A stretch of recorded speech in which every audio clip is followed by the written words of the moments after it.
오늘 본문 시편 45편 1절부터 17절을 저와 여러분이 번갈아서 교독하시겠습니다. 내 마음이 좋은 말로 왕을 위하여 지은 것을 말하리니 내 혀는 글솜씨가 뛰어난 서기관의 붓끝과 같도다. 왕은 사람보다 아름다워 은혜를 입술에 머무니 그러므로 하나님이 왕에게 영광을 보시도다. 용사여 칼을 허리에 차고 왕의 영화와 위엄을 입으소서. 왕은 진리와 은혜와 은혜를 위하여 왕의 위엄에 서서 병거에 오르소서. 왕의 오른손이 왕에게 노하기를 가르치리라.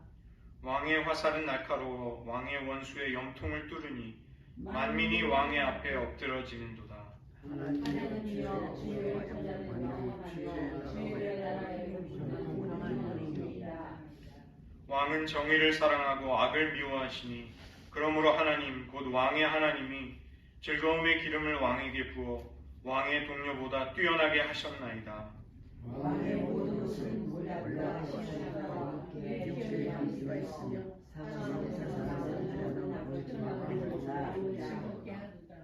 왕이 가까이 하는 여인들 중에는 왕들의 딸이 있으며 왕후는 오빌의 금으로 꾸미고 왕의 오른쪽에 서도다. 딸이여 듣고 생각하고 귀를 기울일지어다. 내 백성과 내 존경을 지어다. 그리하면 왕이 내 아름다움을 사모하실지라. 그는 내 주인이시니 너는 그를 경배할지어다. 두로의 딸이 예물을 드리고 백성을 권하고 은혜를 받으리라. 왕의 딸은 궁중에서 모든 영화를 누리니 그의 옷은 금으로 수놓았도다. 수놓은 옷을 입은 자가 왕께로 인정을 받으며 신령한 칭찬을 들고 왕께로 인정을 것이라. 그들은 기쁨과 즐거움으로 인도함을 받고 왕궁에 들어가리로다. 왕의 아들들이 왕의 자손들에게 생할 것이라. 왕의 자손들에게 생하리로다. 함께 읽겠습니다. 내가 왕의 이름을 만세에 기억하게 하리니 그러므로 만민이 왕을 영원히 찬송하리로다. 아멘. 기도하시겠습니다. 하나님 아버지, 왕 되신 우리 주님 예수 그리스도께서 우리를 귀하게 여기며 우리 아름다움을 친히 사모해 주시는 그 말할 수 없는 사랑과 은총을 입는 삶으로 우리들 모두가 들어갈 수 있도록 말씀 가운데 믿음의 비밀과 원리들을 발견하게 하시고 그대로 실천하며 삶으로써 주님의 풍성한 은혜가 우리들에게 새롭게 열리게 하여 주시옵소서. 모든 말씀 예수님의 이름으로 기도드립니다. 아멘. 행복한 가정은 모두 모습이 비슷하고 불행한 가정들은 제각각의 불행을 안고 있다. 이 말은 러시아의 문호였던 톨스토이가 한 말입니다. 행복한 가정은 이렇게 보편적이고 공통적인 특징이 있다는 것입니다. 그러나 불행한 가정들은 제각각의 이유와 상황이 있다는 것이죠. 이와 대조적으로 행복한 가정들은 행복할 수밖에 없는 어떤 공통적인 특징, 원리가 보인다는 것입니다. 이것을 우리가 신앙적으로 적용을 해본다면 우리가 주님을 사랑하고 주님의 사랑을 받는 데 있어서도 우리가 보편적으로 적용할 수 있는 어떤 신앙의 원리와 비밀들이 있지 않을까, 우리는 그렇게 생각해 볼 수 있는데 오늘 이 시편 45편이 그 질문에 대한 대답을 해주고 있습니다. 1절을 보시면 고라 자손 가운데 한 사람인 이 시인은 지금 왕의 결혼식에서 노래를 하고 있는 것입니다. 45장 1절을 히브리어로 옮기면 내 마음이 좋은 말로 넘쳐 흐른다. 즉 하나님이 주신 영감으로 가득 찬 시편 기자는 노래이며 또 예언을 하고 있는 것이죠. 이 고귀하고 가슴이 벅찬 자리, 왕이 결혼식을 하게 되는 이 엄청난 자리에서 그 주제를 묵상하다가 이 시편 기자는 그리스도의 영에, 하나님의 영에 감동을 받게 됩니다. 지금 이 시편 기자 고라 자손이 노래하고 있는 왕은 실제로 다윗 왕을 가리킨다기보다 이 구약의 역사 속에서 다윗의 그 왕위를 이어받게 되는 모든 왕들, 후대의 모든 왕들을 훌쩍 뛰어넘어서 우리에게 오시는 놀라운 한 왕을 가리키고 있는 것이죠. 두 번째로 시편 기자는 왕의 영광과 아름다움과 권능, 그분이 얼마나 뛰어난 분인가를 2절부터 8절에서 묘사하고 있습니다. 45장 2절을 보시면 왕은 사람들보다 아름다워, 이렇게 지금 개역 개정이 번역이 되어 있습니다. 히브리어로는 왕은 남자들 중에 배나 아름답다. 신랑이신 이 왕은 모든 남자들 중에 가장 탁월하고 가장 뛰어나다, 이렇게 그 왕을 높이고 있는 것이죠. 이 45편은 우리들에게 아가서를 떠올리게 합니다. 아가서는 솔로몬 왕과 술람미 여인의 사랑을 통해서 하나님과 그분의 언약 백성이자 아내인, 영적인 아내인 이스라엘의 사랑을 노래하고 있는 그런 책입니다. 나중에 이제 에베소서가 말씀하고 있듯이 이것이 신약의 시대를 살아가고 있는 우리들에게 적용될 때는 이 아가서가 그리스도와 그리스도의 신부가 된 교회의 사랑, 교회의 연합을 노래하고 있는 그런 책인 것이죠. 아가서 5장 8절부터 10절 그리고 16절에 오늘 말씀과 공통이 되는 그런 내용들이 등장하고 있습니다. 이 술람미 여인은 아가서 5장에서 밤에 찾아와서 문을 두드리시는 자신을 찾는 솔로몬 왕의 음성을 집안에서 듣고도 머뭇거리면서 침상에서 일어나지 않습니다. 그러다가 문을 열고 나가보니까 그 사랑하는 님이 벌써 떠나가 버리셨다는 것을 발견합니다. 술람미 여인은 비로소 자기가 얼마나 솔로몬 왕을 깊이 사랑했는지를 깨닫고 상사병이 납니다. 내가 사랑함으로 병이 났다. 너무 사랑했기 때문에 상사병이 나서 몸이 나와서 이제 솔로몬 왕을 찾아 헤매면서 여러 가지 어려운 일을 경험합니다. 그러다가 예루살렘의 딸들을 만나게 되는데 이들은 누구냐면 신부의 들러리 역할을 해주던 자신과 함께하던 처녀들이었습니다. 그들에게 너희가 내 사랑하는 왕을 만약에 만나거든 내가 얼마나 그분을 사모하고 있는지, 너무나 사랑해서 내가 지금 병이 났다는 사실을 왕에게 꼭 알려달라, 이렇게 부탁을 합니다. 그 부탁에 대해서 이 예루살렘의 딸들, 신부의 들러리들은 술람미 여인에게 질문을 하는 것입니다. 내가 그토록 사랑하는 그분 솔로몬 왕이 다른 남자들보다 무엇이 뛰어난가? 무엇이 낫기에 내가 그토록 그분을 사모하며 찾으려고 하는가? 이렇게 질문을 했을 때 술람미 여인이 대답을 합니다. 내 사랑하는 자는 희고도 붉어 많은 사람들 가운데 뛰어나구나. 그분의 온 몸이 구석구석이 사랑스럽다는 것을 이야기하는데 아가서 5장 16절은 특별히 입이 심히 달콤하니 그 전체가 사랑스럽구나, 이렇게 대답을 합니다. 이 아가서는 유대인들이 사실은 그 미성년자에게 보지 못하게 하는 19금의 책일 만큼 아주 노골적인 이 성애에 관련된 묘사가 가득 찬 그런 책입니다. 그래서 입술이 심히 달콤하다는 것은 당연히 솔로몬 왕이 굿 키스를 굉장히 잘하는 사람이었겠죠. 근데 그것만이 아니라 이 솔로몬 왕의 입술에서 나오는 사랑의 고백, 술람미 여인을 향한 사랑의 언어가 이 여인을 사로잡아서 그녀의 영혼이 정말 그 솔로몬 왕을 사랑하게 만들었다는 것이죠. 술람미 여인의 아름다움을 칭찬하면서 그녀가 자신에게 얼마나 소중하고 사랑스러운지를 말해주는 왕의 입술, 이것이 이 술람미 여인으로 하여금 솔로몬 왕을 그토록 갈망하며 간절히 찾도록 사랑하도록 만드는 중요한 이유이자 동기가 되었다는 것입니다. 요한복음 7장을 보면 예수님은 유대인의 명절이었던 초막절의 끝날에 사람들 가운데 서셔서 외치셨습니다. 누구든지 목마르거든 내게로 와서 마시라. 나를 믿는 자는 성경의 이름과 같이 그 배에서 생수의 강이 흘러나리라. 이것은 성령을 가리켜 하신 말씀이죠. 예수님이 선포하시는 이 말씀을 듣게 된 사람들 가운데 예수님이 정말 그리스도시냐 아니냐 설왕설래 여러 가지 많은 논란과 의문이 생겼습니다. 그리고 심지어는 대제사장과 서기관들이 예수님을 붙잡으라고 잡아오라고 보낸 아랫사람들, 그 종들이 돌아와서 이렇게 보고를 합니다. 요한복음 7장 46절에 그 보고가 나옵니다. 그 사람이, 즉 예수님이 말하는 것처럼 말한 사람은 이때까지 없었나이다. 사람들은 예수님이 하시는 말씀 앞에 깜짝 놀라곤 했습니다.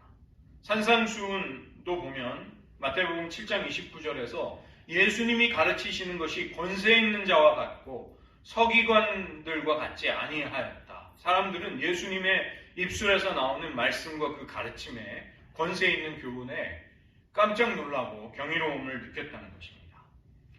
예수님을 만나게 된 사람들 모두가 다 예수님에게서 뚜렷한 인상을 받게 됩니다.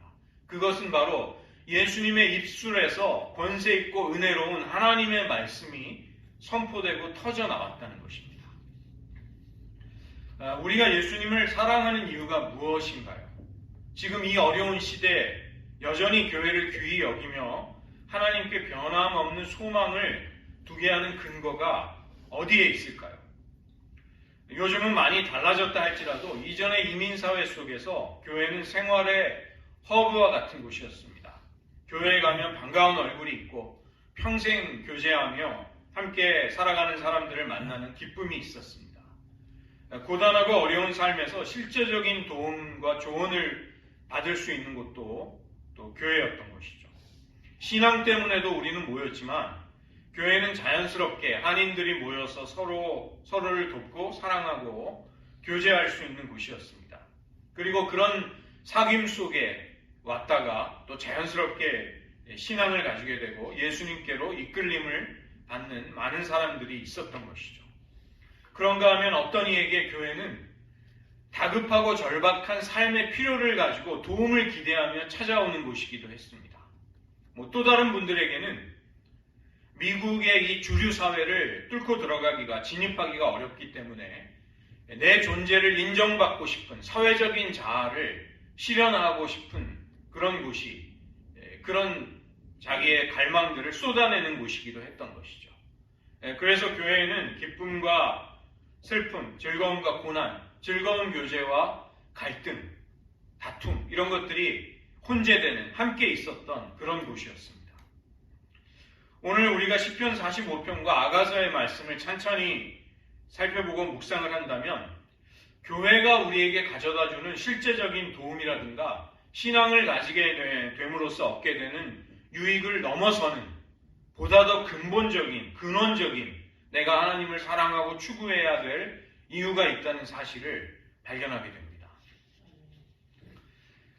우리가 신앙을 잘 받아들이고 주님을 사랑하면서 믿음으로 열심히 살아갈 때 우리는 크고 작은 성공도 맛보고 자녀도 잘 키우고 질병에서 치유되는 역사도 받게 되고 삶의 재미와 보람도 느낄 수가 있습니다. 교회가 부흥하고 처음에 개척교회로 시작했던 그 교회가 역동적인 교회로 성장하면서 우리의 영혼에 큰 기쁨을 주기도 했던 것이죠. 물론 이런 것들 모두가 다 하나님의 은혜이고 또 우리의 영육 간의 기쁨이었던 것은 부정할 수가 없습니다. 그러나 우리가 여기에서만 멈출 것이 아니라 한 가지를 더 깊이 생각해 보자는 것입니다. 더 근본적인 영혼의 끌림, 마치 쇠붙이가 자석에게 저절로 달라붙듯이 우리의 영혼이 주님에게 매료가 되고 그분을 사랑할 수밖에 없는 근원적인 이유가 무엇일까? 거기에는 이유가 있다는 것입니다. 시편 기자 이 보라 자손의 마음은 왕의 결혼식이라는 아주 경사스러운 국가에 경축할 만한 사건 앞에서 영감으로 가득 차서 찬양과 또 기쁨의 노래를 부르고 있는 것입니다. 이 시편 기자의 혀는 아름답고 뛰어난 글을 쓰는 서기관의 붓처럼 왕의 영광과 탁월함을 생생하게 그려내고 사람들 앞에서 묘사하고 있는 것이죠. 이 왕은 누구보다도 탁월하고 뛰어나고 영광스러운 분이십니다. 우리의 영혼은 예수님의 그 은혜로운 말씀, 예수님의 자애로운 성품, 그리고 우리를 위해 자신을 버리신 우리가 표현할 수 없는 그 압도적인 사랑에 우리는 끌리게 됩니다. 우리는 하나님이 너무 좋아서 그분을 알게 되면 알게 될수록 더 사랑하고 싶은 마음이 생기는 것이죠. 우리의 영혼은 사랑의 끈으로 예수님께 평생 묶여서 영원히 그분을 떠나지 않기를 갈망하게 되는 것입니다. 주님을 사랑하며 주님의 임재 앞에 주님의 얼굴의 빛 가운데 거하고 싶은 것, 이것이 우리가 주님을 경배하고 갈망하고 주님을 사모하게 만드는 마음의 동기가 되는 것입니다. 왕은 뛰어난 용사이기 때문에 누구도 그분을 막거나 감히 대적하지 못합니다. 선으로 악을 이기시고 진리와 온유와 공의를 위해서 의로운 승리를 거두십니다.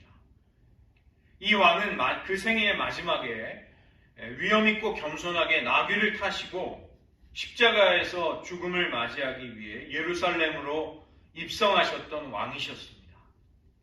시편 기자는 그 왕의 아름다운 보좌 그리고 그 왕의 궁정을 감탄합니다. 그 왕이 공의로 온 세상을 다스리신다는 것을 보고 있는 것입니다. 이 왕은 바로 다윗의 후손으로 오신 예수님이십니다. 하나님의 아들이시면서 삼위일체의 한 위격이신 성자 하나님이신 것이죠. 이 왕 되신 예수님에게서 그분의 인격과 사역 가운데에서 다윗의 나라와 하나님의 나라는 하나가 될 수 있는 것입니다. 저희가 올해 연초를 맞아서 히브리서를 살펴보았는데 히브리서 1장 8절과 9절은 오늘 저희가 살펴본 이 시편 45편 6절과 7절을 인용하고 있습니다. 하나님이여, 주의 보좌는 영원하며 주의 나라의 균은 공평한 균이이다. 왕은 정의를 사랑하고 악을 미워하시니 그러므로 하나님 곧 왕의 하나님이 즐거움의 기름을 왕에게 부어 왕의 동료보다 뛰어나게 하셨나이다. 하나님은 왕과 선지자와 제사장에게 기름을 부으셔서 특별한 지위와 신분과 사명을 주셨습니다. 하나님은 예수님께 즐거움의 기름, 희락의 기름을 부어주셔서 왕의 동료, 모든 이들보다 예수님을 그들 위에 높이셨던 것입니다. 예수님께 부어졌던 즐거움의 기름이라는 것은 하나님이 예수님을 향해 가지고 계신 기쁨과 사랑으로 부어졌던 성령의 기름 부음이었습니다. 예수님이 아버지를 향해 가지고 계신 기쁨이야말로 그분이 메시아로서의 사명과 직분을 죽음을 다해서 감당할 수 있었던 능력이 되었던 것이죠. 그 때문에 예수님이 다스리시는 모든 곳에는 기쁨이 거룩하고 신령한 기쁨이 찾아옵니다. 예수님이 통치하시는 모든 마음과 심령에는 즐거움과 평안이 임하게 되는 것입니다. 그 때문에 우리가 신앙생활을 한다는 것은 지옥 가게 되는 것을 피하고 단지 천국행 티켓을 얻는 그 정도의 문제가 아니라는 것입니다. 우리가 우리의 존재 모두를 다해서 사랑하고 사모하며 우리에게 참된 만족과 기쁨을 주시는 왕을 만나게 되는 사건입니다. 우리는 그 왕의 백성으로 그분의 신부로서 살아가게 되는 것이죠. 여기에서 우리의 신앙의 보람과 재미와 기쁨을 발견합니다. 우리가 왜 찬양과 기도가 기쁨이 될까요? 바로 그런 이유들 때문에 일어나는 일인 것이죠. 우리가 너무나도 진정으로 사랑하고 흠모하는 우리의 왕, 우리의 주가 되시는 예수님, 그분을 기뻐하고 그 기쁨을 표현할 수 있는 자리가 바로 묵상과 기도와 찬양의 자리, 그리고 섬김의 자리가 된다는 것입니다. 이런 근원적이고 본질적인 신앙에서 성장하고 변화를 우리는 맛보아야 하겠습니다. 내 신앙이 예수님을 만난 이후에 이 주님과의 사랑의 관계에 있어서 얼마나 진보하고 성숙해졌는가, 얼마나 더 나아지고 있는가, 이것이 무엇보다 중요한 일이 되는 것입니다. 다른 모든 것들은 주님과의 사랑의 관계가 진전되면 될수록 더 온전한 방향으로 나아가서 열매를 맺고 꽃을 피우게 됩니다. 그러나 만약에 우리가 우리의 왕이 되신, 우리의 신랑이 되신 예수님을 사랑하고 그분을 기뻐하고 즐거워하는 데 있어서 변화를 맛보지 못한다면, 성장하지 못한다면 우리는 심각한 위기를 맞이하게 됩니다. 우리는 엉뚱한 데서, 예수님이 아닌 엉뚱한 데서 만족을 찾으려고 하는 것이죠. 교회 안에서 왜 권력을 차지하려는 파워게임이 생기는가? 경건을 이익의 재료로 삼아서 교회를 꽃감 빼먹듯이 교회에서 뭘 빼먹을 수 있을까? 뭘 가져갈 수 있을까 하는 사람이 되는 것입니다. 봉사하고 사역을 하는 것, 주님을 찾는 것, 예배에 나오는 것, 이것 자체가 기쁨과 감사가 되지 못할 때 우리는 내가 어떤 봉사를 하고 신앙생활을 하면 거기에서 얻어지는 유형과 무형의 유익, 그것만큼의 가치로 나 자신을 그렇게 형편없이 만들어버리는 것입니다. 예를 들어서 우리가 고된 이민자의 삶을 살아갈 때 만약에 여러분이 벌게 되는 시급, 그 시급이 여러분의 가치가 된다면 얼마나 곤고하고 피곤한 삶이 될까요? 그러나 우리는 그렇게 살지 않습니다. 우리가 버는 시급은 단지 그 가치만큼의 문제가 아닌 것이죠. 우리는 우리의 사랑하는 자녀를 위한 수고를 우리의 노동 속에 담게 됩니다. 또 어떤 분은 교회를 위해 땀 흘려 봉사하고 헌신하는 것이죠.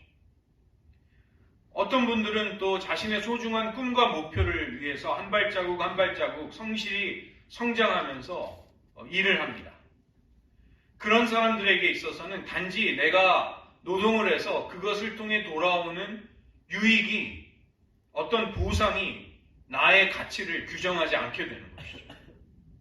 보다 더 높고 아름다운 가치를 향해서 매일 매 순간 우리가 나아갈 수 있게 된다면 우리는 그런 순간순간들을 감사하며 살아갈 수 있게 됩니다. 우리가 하나님의 다스리심을 받는 그분의 백성이고 예수님의 사랑받는 신부로 살아간다는 감격과 기쁨, 이것이 우리들의 삶의 모든 것에 앞서야 한다는 것입니다. 만약에 그렇게 되지 못한다면 우리는 그 아름다운 삶보다도 훨씬 미치지 못하는 것들을 놓고 다투고 갈등하고 서로를 판단하며 비난하는 사람으로 전락해버린다는 것이죠. 그렇게 되어버리는 교회는 인간적인 것들, 육신적인 것들로 가득 찬 혼탁한 곳이 되는 것입니다. 우리가 누군가의 인정과 사랑을 받는 것은 아름다운 일입니다. 그러나 서로 그렇지 못하다 할지라도 내가 겪었던 여러 가지 모욕이나 상처, 피해 의식으로부터 벗어나지 못하게 된다면 너무도 하나님이 우리에게서 기대하시는 삶과는 거리가 멀어져 버린 삶이 되는 것이죠. 우리는 전혀 그런 삶으로 부르심을 받지 않았습니다. 그렇게 살 필요도 없을 뿐더러 그렇게 살아서도 안 되는 것이죠. 제가 동부에 있을 때 팬데믹을 거치면서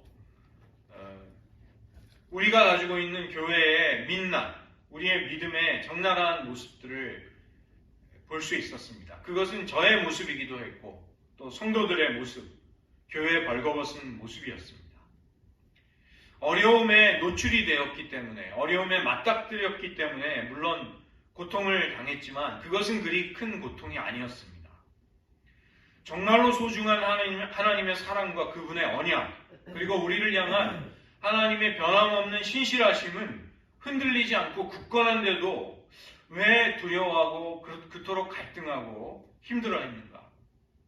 왜 서로가 서로에게 내가 원하는 것을 나에게 주지 않냐고 왜 그렇게 비난하며 정죄했을까? 그런 생각이 들었습니다. 하나님만이 주실 수 있는 만족을 그분 앞으로 나아가 추구하지 못한 채 우리는 타인을 향해서 어떤 환경 속에서 왜 내가 원하는 것을 해주지 않냐면서 정죄하고 비난하는 자리에 떨어졌던 것입니다.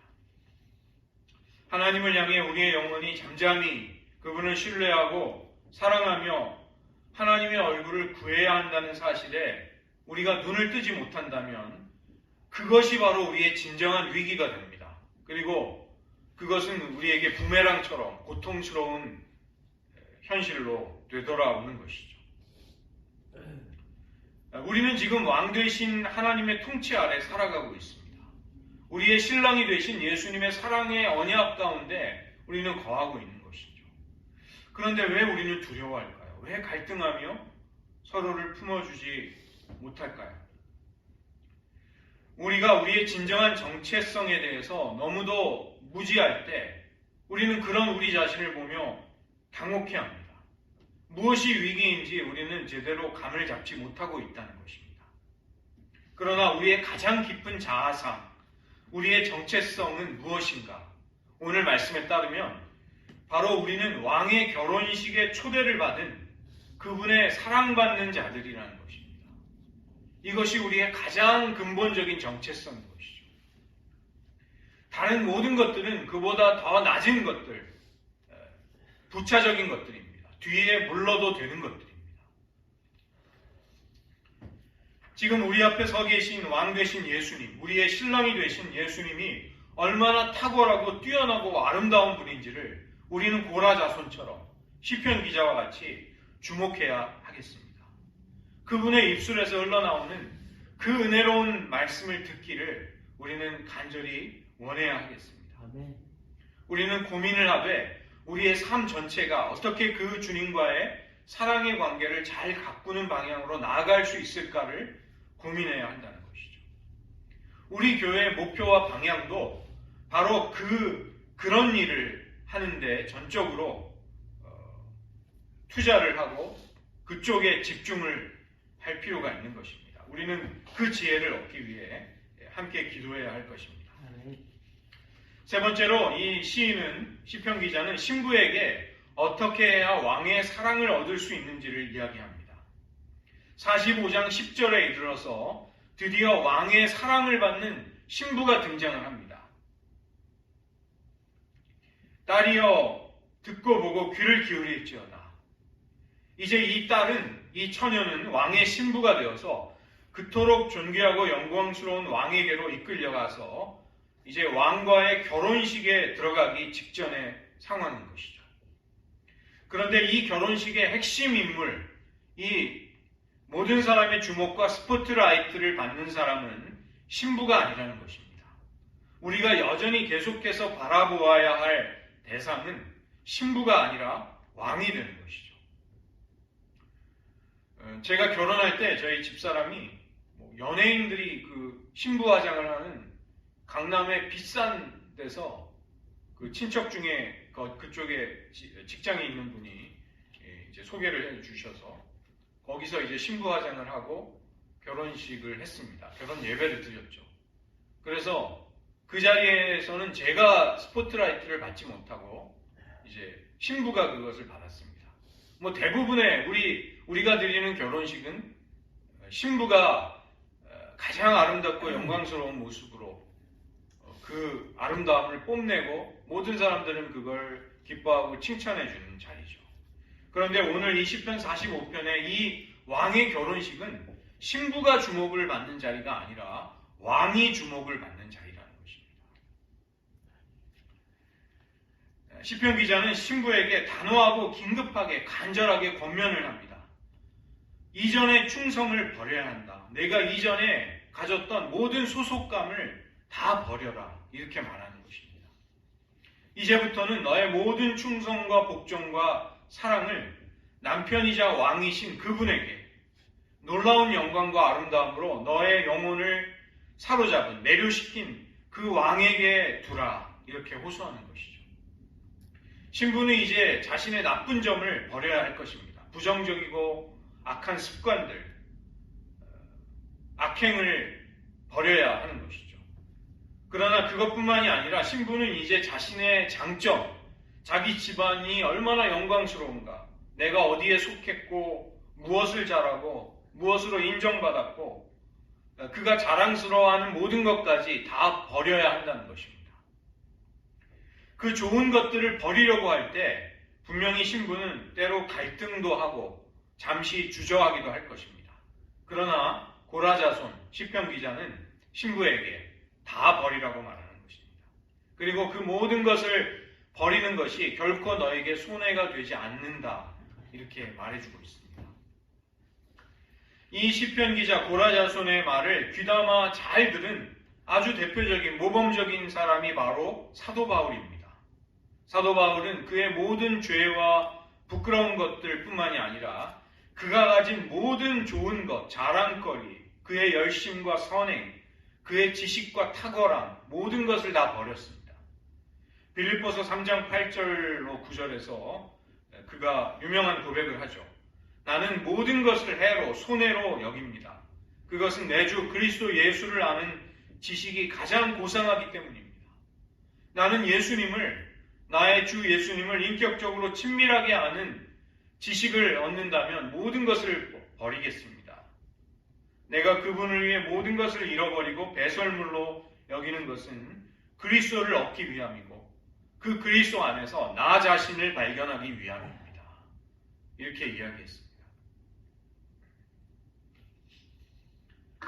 지금 시편 기자는 이 왕의 신부에게 이야기하는 것이죠. 딸이여, 당신은 이제 왕의 신부로 장차 왕으로 왕의 오른편에 서게 될 것입니다. 당신이 왕의 사랑을 얻을 수 있는 길을 말씀드릴 테니까, 알려줄 테니까 귀를 기울이고 주의 깊게 들으십시오.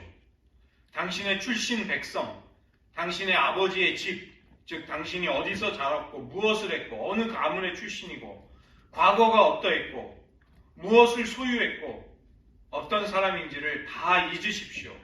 다시는 떠올리지 마십시오.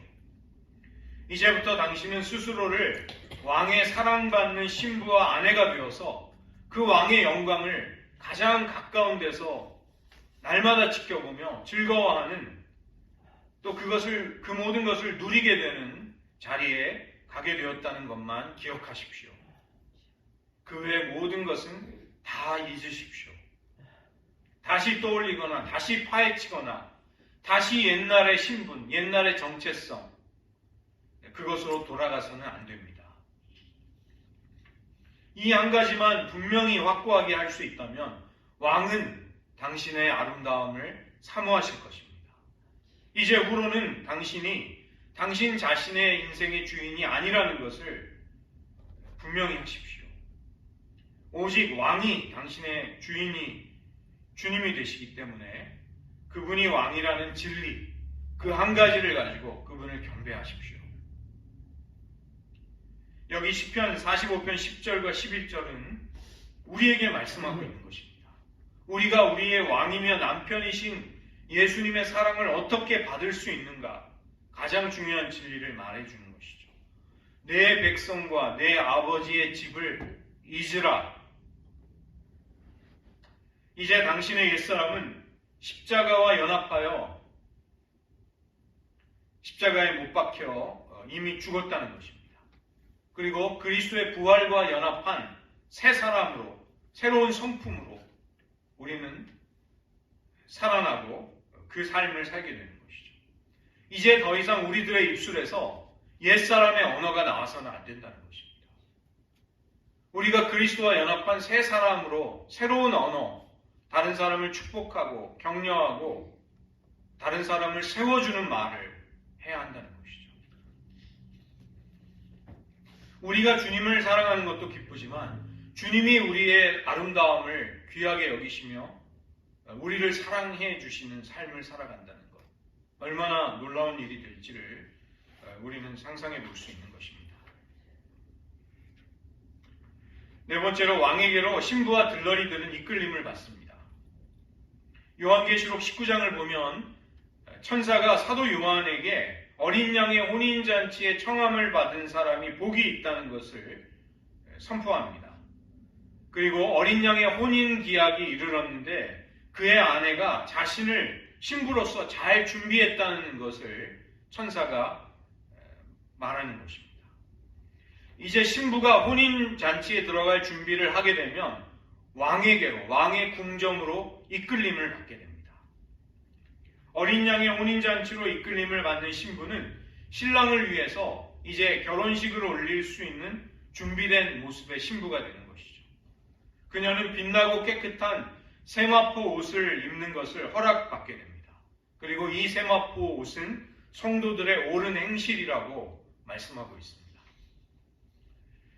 왕에게로 혼인잔치가 벌어질 왕궁으로 이끌림을 받는다는 것은 이제 우리가 하나님의 은혜 가운데 준비가 되어서 어린 양의 혼인잔치에 아름다운 모습으로 들어가게 된다는 것이죠. 우리는 그 모든 과정 속에서 우리를 그리스도의 신부로 준비시키시는 그 은혜를 맛보게 된다는 것입니다. 마지막 단락 16절과 17절에서 시편 기자는 다시 한번 우리의 주의와 관심을, 우리의 시선을 왕에게로 돌리게 합니다. 지금 우리가 보고 있는 개역 개정판의 번역에서는 왕의 아들들, 왕의 조상들, 왕의 이름이라고 돼 있죠. 그런데 히브리어는 이걸 다 2인칭, 당신의 아들들, 당신의 조상들, 당신의 이름이라고 그렇게 기록하고 있습니다. 여기 당신이라는 것은 우리가 주목하는 그 왕을 말하는 것이죠. 이 왕은 세상을 영원히 통치할 하나님의 나라를 약속받습니다. 그리고 우리는 그 주님과 함께 장차 함께 다스리는 영광 가운데 나아가게 될 것입니다. 내가 당신의 이름을 만세에 기억하게 하리니 만민이 당신을 영원히 찬송할 것입니다. 우리는 어린 양의 혼인잔치에서 주님의 영광과 아름다움을 찬양하는 그 자리에 나아가게 될 것입니다. 십자가 위에서 주님이 우리를 위해 이루신 놀라운 승리를 우리는 지금도 높이며 기뻐하고 있는 것이죠. 우리가 그 소망을 품고 지금 여기 우리가 살아가는 매일의 일상의 자리에서 우리는 주님의 사랑을 받는 법을 배워야 한다는 것입니다. 내 백성과 내 아버지의 집을 잊어버릴지어다. 하나님께서 그리스도의 죽음과 부활을 통해 우리에게 주신 성도라는 신분, 새로운 정체성, 우리가 이것을 견고하게 붙들게 된다면 우리는 왕이신, 우리의 신랑이 되신 예수님의 사랑을 받게 될 것입니다. 이 은혜를 누리시는 모두가 되시기를 축원드립니다. 말씀을 의지하면서 저희들 이 시간 잠시 기도하는 시간 가지겠습니다. 오늘 말씀에 따르면 신부는 왕의 결혼식에 그 영광스러운 신부의 자리로 나아가고 있습니다. 이것은 얼마나 영광스럽고 기쁜 자리일까요? 그런데 시편 기자인 고라 자손은 그 신부에게 결정적인 조언을 해주고 있습니다. 왕이 당신의 아름다움을 사모하게 만드는 그런 길이 있습니다. 결정적인 것 한 가지만을 분명히 확고히 하십시오. 당신의 백성과 당신의 아버지의 집을 잊어버리십시오. 하나님, 저는 제가 누구인지에 대해 거듭나고 예수 믿고 나서도 하나님의 사랑 안에 살아가고 있으면서도 끊임없이 흔들리는 연약한 삶을 살곤 하였습니다. 결정적으로 제 자신의 출신, 배경, 제가 살아왔던 과거의 삶의 여정들을 완전히 떨쳐버리지 못하였습니다. 그래서 그리스도 안에서 주어진 새로운 신분으로 새로운 피조물로서의 삶을 견고히 살아가지 못하였습니다. 이제는 말씀대로 살아가겠습니다. 새로운 정체성만을 붙들고 사랑을 입은 신부로 왕의 통치를 받는 언약의 백성으로 살아가겠습니다. 에베소서 4장 22절로 24절의 말씀입니다. 너희는 유혹의 욕심을 따라 썩어져가는 구습을 따르는 옛사람을 벗어버리고 오직 너희의 심령이 새롭게 되어 하나님을 따라 의와 진리의 거룩함으로 지으심을 받은 새 사람을 입으라. 이 시간 저희를 함께 기도할 것은 하나님, 우리로 하여금 하나님 안에서 허락된 새로운 정체성을 굳게 붙들게 하소서. 우리의 옛사람, 옛 출신, 우리의 옛 배경들을 깨끗이 잊어버릴 수 있게 하소서. 이 한 가지만 놓고 잠시 기도하시겠습니다. 하나님 아버지, 고라자손 왕의 결혼식에 왕의 영광스러운 신부가 나를 그 왕의 사랑을 받게 되는 귀한 조언을 해주고 있습니다. 너의 집과 너의 아버지의 집을 잊어버리라고 말씀하고 있습니다. 하나님은 우리에게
다윗이자 고라 자손은 이제 영광스러운 왕의 신부가 되어서 왕의 오른편에 왕으로 서게 될 결혼식에 임하게 되는 딸을 향해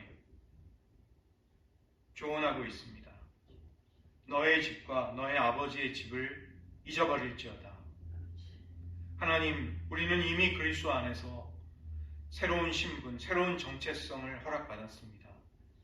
우리는 이미 새로운 피조물이 되어 하나님의 통치와 다스리심을 받고 있고 그리스도의 사랑을 입은 그분의 신부이자 아내로 살아가고 있습니다.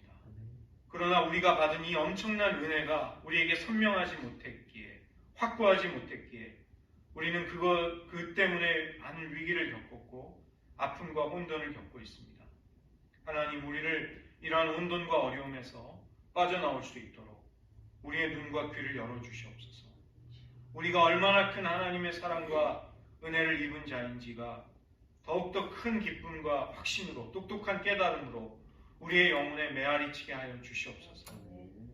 하나님, 우리가 다른 이들을 사랑하고 용납하며 품어주지 못했던 것은 우리의 진정한 정체성, 우리의 신분, 우리의 영광스러운 하나님 안에서의 위치를 굳건히 붙잡지 못했기 때문이었음을 고백합니다. 하나님, 우리가 하나님의 은혜와 사랑을 입은 자라는 이 영광스러운 사실이 우리의 모든 삶을 살아가게 하며 용기 있게 모든 고난을 이겨낼 수 있는 힘이 되게 하여 주시옵소서.